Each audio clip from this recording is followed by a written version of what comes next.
Hi hello' নমস্কাৰ বন্ধুসকল, মোৰ ইউটিউব চেনেলে আপোনাৰ সকলোকে স্বাগতম জনালোঁ আৰু আপোনাৰ সকলোকে ধন্যবাদ। ইতিমধ্যে মোৰ চেনেলত 90টা ছাবস্ক্ৰাইবাৰ পাৰ হৈ গৈছে আৰু আপোনালোকে এনেদৰে মৰম দি থাকিব আৰু মোৰ চেনেলটো ছাবস্ক্ৰাইব কৰি দিব, কাৰণ আপোনালোকৰ এটা ছাবস্ক্ৰাইবে মোক ভিডিঅ' বনাবলৈ উৎসাহিত কৰে।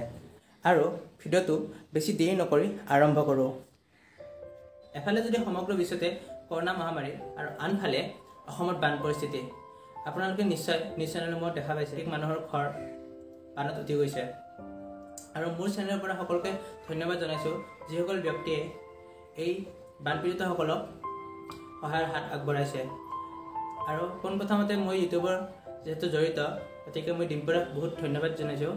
তেওঁ যিখিনি কাম কৰিছে তাৰ বাবে বহুত বহুত ধন্যবাদ। আৰু যিসকল ইউটিউব চেনেলে বৰ্তমানো এইবিলাক সহায় কৰি আছে, সেইসকলকো মই ধন্যবাদ জনাইছোঁ। আজি মোৰ এই ভিডিঅ'টো বানপীড়িতসকলৰ বাবে নাছিলে, মোৰ ভিডিঅ'টো এটা বেলেগ কাৰণতহে বনাইছোঁ। চাওক,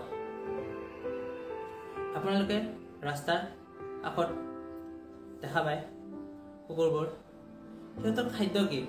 সিহঁতৰ খাদ্য হৈছে আমাৰ পেলনীয়া বস্তুসমূহেই।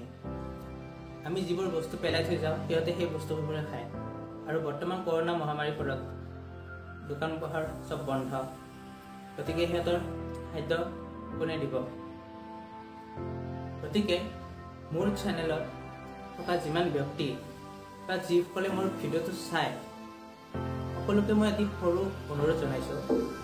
মই বনোৱা এটা ক্লিপৰ নিচিনা, ভিডিঅ' ক্লিপৰ নিচিনা আপোনালোকে এটা ভিডিঅ' ক্লিপ বনাওক আৰু মোৰ ইনষ্টাগ্ৰাম আইডিটো ডেছক্ৰিপশ্যনত দি দিম। আপোনালোকে তাতে ভিডিঅ'টো শ্বেয়াৰ কৰক। আৰু যেতিয়া মোৰ নেক্সট ভিডিঅ' মই আপলোড কৰিম, তেতিয়া মই সেই ভিডিঅ'সমূহত আপোনালোকে দিয়া ক্লিপসমূহ তাত মই দিম।